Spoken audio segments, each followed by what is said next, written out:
একটা মেয়ে ধর্ষিতা হয়েছে, এজন্য ইসলাম দিয়ে যদি আইন কায়েম করা হয় 24 ঘন্টার আলটিমেটামে সব বিচার হয়ে যাবে, যেরকম ঠিক কিনা? আর কোন ধর্ষক বাংলার জমিনে জন্মাতো না, চিল্লায় বলো ঠিক কিনা?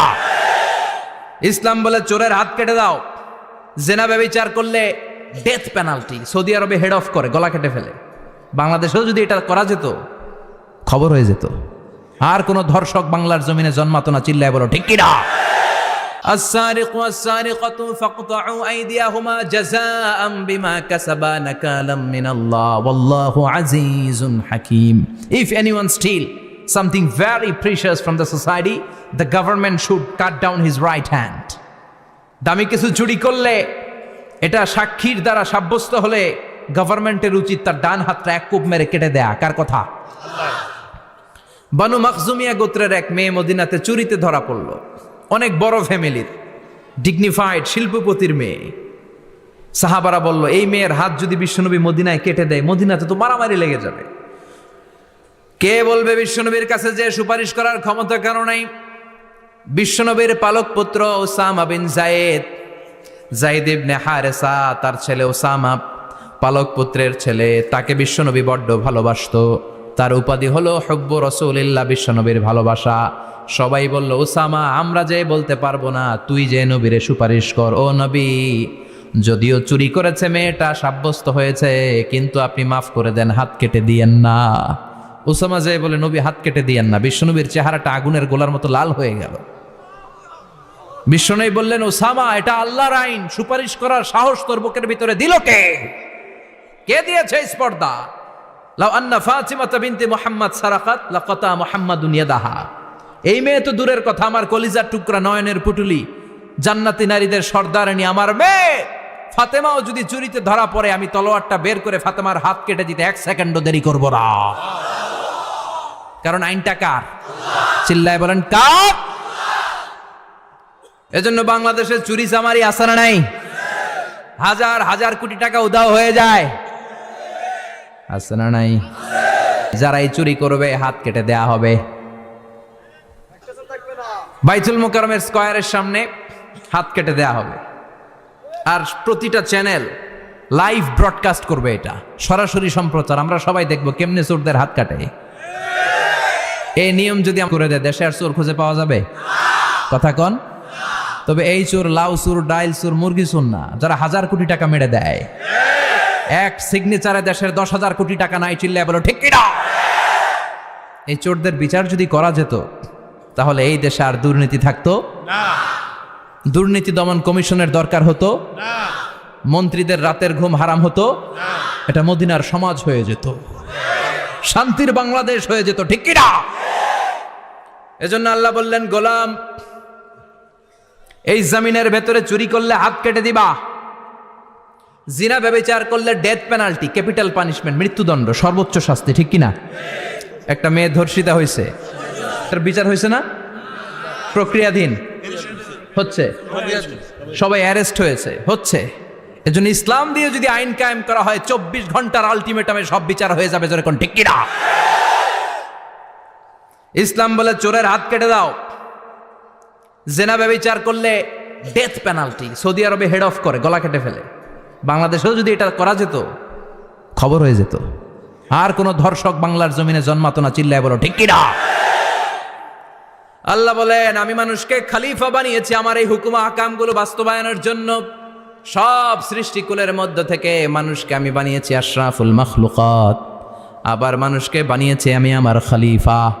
আবার মানুষের চেহারাটা আমি আল্লাহ সব চাইতে সুন্দর করে তৈরি করেছি। সুবহানাল্লাহ। লাকাদ খালাকনাল ইনসানা ফি আহসানি তাকওয়িম। আমি মানুষের চেহারাটা সব চাইতে চমৎকার অবয়ব দিয়ে তৈরি করেছি রে গোলাম। সুবহানাল্লাহ। পৃথিবীতে যত প্রাণী আছে, সব সৃষ্টির মধ্য থেকে আমাদের সৃষ্টিটা সুন্দর না? আপনি হিউম্যান অ্যানাটমি নিয়ে যদি গবেষণা করেন, কেমনে আল্লাহ আমাদের এখানে হার্ট দিলেন, লাঞ্চ দিলেন, হ্যাঁ, তারপরে 206টা হাড্ডি দিলেন। হাড্ডিগুলো আবার ব্যান্ড করা যায়, দেখছেন? বাঁকা করা যায় না? এটা বাঁকা করা যায়। বাঁকা না করলে আপনি খাইতে পারতেন? ক্রিকেট যারা খেলো, পেস বল করতে পারতা? স্পিন বল, হ্যাঁ, অফিস স্পিন, লেগ স্পিন, কয় হুজুরও জানে কেমনে? এটি তোর থেকে শিখছি বেটা। তো এই যে ছেলেপেলারা এরকম অফ স্পিন করে, লেগ স্পিন করে, এগুলো হচ্ছে আল্লাহর দেয়া কারিশমা। হাত ঘুরানো যায়। আল্লাহ যদি এটাকে এরকম ব্যান্ড করার সুযোগ না দিতেন, করতে পারতাম? আবার এইখানেও বাঁকা করার সুযোগ আছে না নাই? এইখানেও আছে না নাই? আবার এইখানেও আছে না নাই? কত কাজ। বাজার করে যখন বাজারের ব্যাগ যখন নিয়ে আসেন, কোথায় ধরে রাখেন? আঙ্গুলে ধরে রাখতে হয়। ক্যারাম যখন খেলো, কি দিয়ে টোকা মারো? সুবহানাল্লাহ কয় না পোলাপান? আহা, কত খেলার সিস্টেম আল্লাহ দিলেন। আবার ক্রিকেটের মধ্যে 2 আঙ্গুল তুললে কি? ওই যে সব মুখস্থ। আবার 1 আঙ্গুল তুললে কি? দেখছেন ঘটনা? আউট। কত কাজ এই আঙ্গুল দিয়ে। এই আঙ্গুলগুলোর বাঁকা করার, বেন্ড করার ক্ষমতা আমাদেরকে দিয়েছে কে? আল্লাহ। এজন্য আল্লাহ বললেন, লাকাদ খালাকনাল ইনসানা ফি আহসানি তাকওয়িম। আমি মানুষের চেহারাটা সব চাইতে সুন্দর করে তৈরি করেছি। মানুষ সুন্দর, আমাদের চোখ সুন্দর না মিয়া? আমাদের চোখও যদি সুন্দর হতো তাইলে আমরা বুঝতাম মানুষগুলো কত সুন্দর। আমরা মনে করি ধলা হইলেই সুন্দর। কয় ধলা ধলা, এটা সুন্দর। ডাকাইত, এগুলো ডাকাত। একটা মানুষের চেহারা স্কিন যদি কালো হয়, এর মধ্যে একটা সৌন্দর্য আছে না নাই? একটা মেয়ের স্কিন যদি কালো হয়, তারপরও চেহারায় সৌন্দর্য আছে না নাই? কয় না হুজুর, আমার বউ সুন্দর না, কালা কালা। আছে না নাই? তুই ডাকাইত। তুই কি? একজন মানুষের চেহারা যেরকমই হয়, আপনি খেয়াল করে দেখবেন, তারপরও তার অবয়বের মধ্যে একটা এক্সট্রা অর্ডিনারিটি আছে। কারোর সাথে কারোটা মিলে না। সুবহানাল্লাহ পড়েন। এজন্য প্রতিদিন স্ত্রীরে বলবেন, স্ত্রী তুমি সুন্দরী, তুমি অনন্যা, তোমার চাইতে সুন্দরী গোটা বিশ্বে কেউ নাই। কইবেন না? মুরব্বীরা কয় না, কইতাম না, আগে কইয়া ফেলাইছি। এগুলো বলবেন। এগুলো বললে স্বামী স্ত্রীর মধ্যে ভালোবাসা বাড়াই দিবে কে? আল্লাহ। আমি প্রায় এগুলো বলি, উৎসাহিত করি যে স্বামী স্ত্রীর মধ্যে যে ভালোবাসাটা, এটা পবিত্র, এটা জান্নাতি। এই ভালোবাসা জান্নাতে শুরু হয়েছিল সাইয়েদনা আদম আর হাওয়ার মধ্য দিয়ে। চিল্লা এখন ঠিক কিনা? স্বামী স্ত্রী দুইজনে একের হাতের সাথে আরেকজনের হাত মিলালে হাতের সগীরা গুনাহ মাফ করে কে? আল্লাহ। স্ত্রীর চেহারার দিকে নজর করে তাকালে চোখের গুনাহ মাফ করে দেয় কে? আল্লাহ।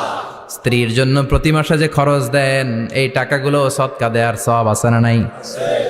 স্ত্রীকে যে দামি দামি ভ্যানিটি ব্যাগ কিনে দেন, এটা তো সওয়াব আছে না নাই? কক্সবাজারে ঘুরতে নিয়ে গেলে সওয়াব আছে না নাই? ফুল কিনে দিলে সওয়াব আছে না নাই? ভালোবাসার গান শোনাইলে সওয়াব আছে না নাই?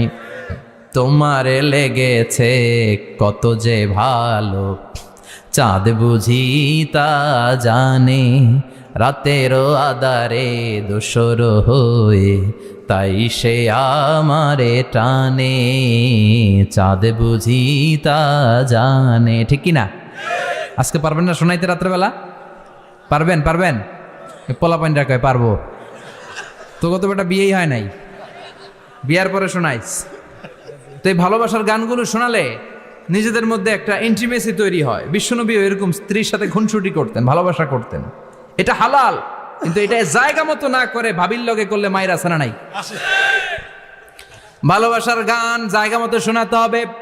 স্ত্রীকে ভালোবাসার গান না শুনিয়ে যদি চাচাতো বোনরে শোনাও, শালিরে শোনাও, পাড়ার মেয়েদের সাথে যদি টাঙ্কি মারো, ফিল্ডিং মারো, মায়ের আছে না নাই? তার মানে জায়গা মতো করলে সব সওয়াব। সুবহানাল্লাহ পড়েন। আর বিয়েটারে সহজ করে দিবেন। আমি তো সব জায়গায় বলি বিয়েটাকে সহজ করে দেন। আমরা বিয়েটারে কঠিন করে ফেলছি।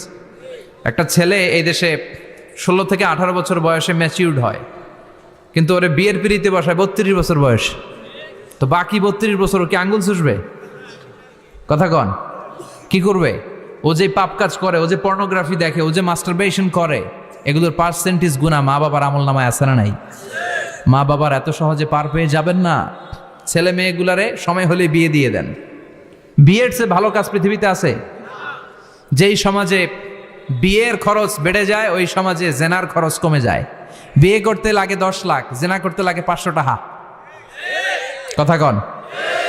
এজন্য জেনাকে সহজ করবেন না বিয়েকে সহজ করবেন? বিয়ের কথা কইলেই পোলারা কয় তুই নিজের পায়ে দাঁড়া। তো এতদিন ও কার পায়ে দাঁড়াইছে?